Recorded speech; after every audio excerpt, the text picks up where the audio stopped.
ഇപ്പോൾ അനിൽ അക്കര കോൺഗ്രസ് നേതാവ് ടെലിഫോൺ ലൈനിലുണ്ട്. ശ്രീ അനിൽ അക്കര, ഈ ദൃശ്യങ്ങൾ പുറത്തു വന്ന് ശരിക്കും കേരള മനസാക്ഷി ഞെട്ടിച്ചിരിക്കുകയാണ്. പക്ഷേ ഇവിടുത്തെ ഒരു പ്രശ്നം, ഇന്ന് പ്രതിപക്ഷ നേതാവ് പറയുന്നത് ഈ ദൃശ്യങ്ങൾ കണ്ടപ്പോഴാണ് ഈ സംഭവത്തിന്റെ ഗൗരവം ഞങ്ങൾക്ക് മനസ്സിലായതെന്നാണ്. അതേസമയം 2023 നടന്ന ഈ സംഭവം ഒരു കോൺഗ്രസ് പ്രവർത്തകൻ വന്ന് കോൺഗ്രസ് നേതാക്കളോട് പരാതി പറഞ്ഞിട്ടുണ്ട്. അദ്ദേഹം പല നേതാക്കളോട് ഈ വിഷയം ഉന്നയിക്കുമ്പോഴും ഇത് നിയമസഭയിൽ ഉന്നയിക്കാൻ പോലും കോൺഗ്രസ് നേതൃത്വം തയ്യാറായില്ല എന്നാണ് പറയുന്നത്. അങ്ങനെ ഒരു അവഗണന ഈ 2.5 കൊല്ലം എന്തുകൊണ്ടാണ് ഈ സുജിത്ത് നേരിട്ടത്? ശ്രീ അനിൽ അക്കര. അല്ലല്ല, അത് തെറ്റാണ്. കാരണം ഇതിന്റെ ഈ സംഭവം നടന്നതിന് ശേഷം ആദ്യം നമ്മളിതുമായി ബന്ധപ്പെട്ട പരാതികൾ നൽകി, അതെല്ലാം ചെയ്താണ്. അതിനുശേഷം വളരെ ശക്തമായ രീതിയിൽ കുന്നംകുളം പോലീസ് സ്റ്റേഷനിലേക്ക് യൂത്ത് കോൺഗ്രസിന്റെ ജില്ലാ കമ്മിറ്റിയുടെ നേതൃത്വത്തിൽ മാർച്ച് നടത്തുകയുണ്ടായി. ആ മാർച്ച് ഞാനാണ് ഉദ്ഘാടനം ചെയ്തത്. അതുപോലെ തന്നെ നിരവധി സമരങ്ങൾ ഇതുമായി ബന്ധപ്പെട്ട് കുന്നംകുളം പോലീസ് സ്റ്റേഷന് മുന്നിൽ ഞങ്ങൾ നടത്തി. ഇതുമായി ബന്ധപ്പെട്ട് 12ഓളം കേസുകൾ വിവിധ തലങ്ങളിലായി ഇതുമായി ബന്ധപ്പെട്ട് വന്നിട്ടുണ്ട്.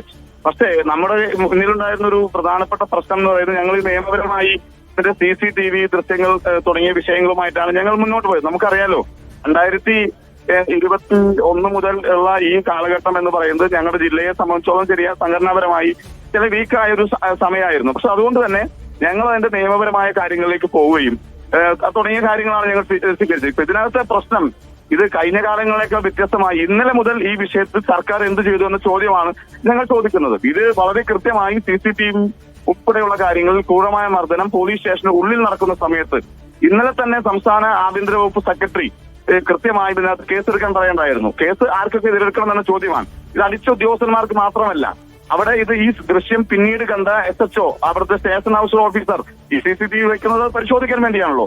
ആ CCTV പരിശോധിച്ച SHO എന്ത് ചെയ്തു? ACP ഇതുമായി ബന്ധപ്പെട്ട് എന്ത് ചെയ്തു? കമ്മീഷണർ ഇതുമായി ബന്ധപ്പെട്ട് എന്ത് ചെയ്തു? DIG ഇതുമായി ബന്ധപ്പെട്ട് എന്ത് ചെയ്തു? അവരുടെ 2 ഇൻക്രിമെന്റ് കട്ട് ചെയ്തു എന്ന് പറയുന്നത് അവരുടെ ഈ പറയുന്ന ഡ്യൂട്ടിയുമായി ബന്ധപ്പെട്ടുള്ള വിഷയമാണ്.